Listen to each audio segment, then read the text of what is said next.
¿Qué ha ocurrido en el Benidorm Fest? ¿Ha hecho trampa el jurado profesional en las votaciones?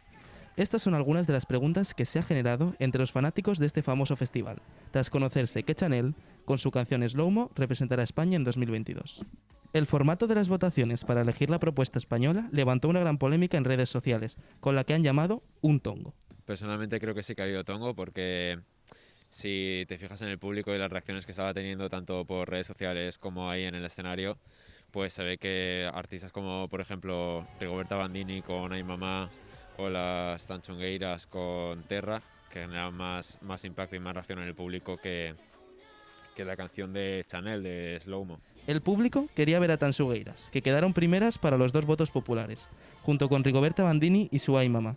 Pero el poder que ha tenido el jurado sobre los deseos del país que ha votado hizo que no consiguieran el primer puesto. Y por lo tanto representante de España para Eurovisión, Chanel. Se ha comentado mucho el tema de que el 50% del voto recaía sobre el jurado y el resto pues caía un 25%, me parece que demoscópico y popular.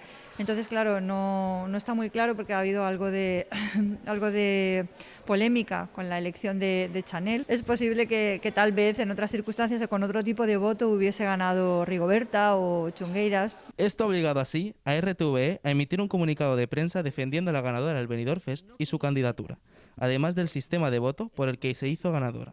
En todo caso, RTVE ha quedado en estudiar el proceso de votación para futuras ediciones del festival, que había conseguido devolver el interés y la ilusión de los más fieles por Eurovisión.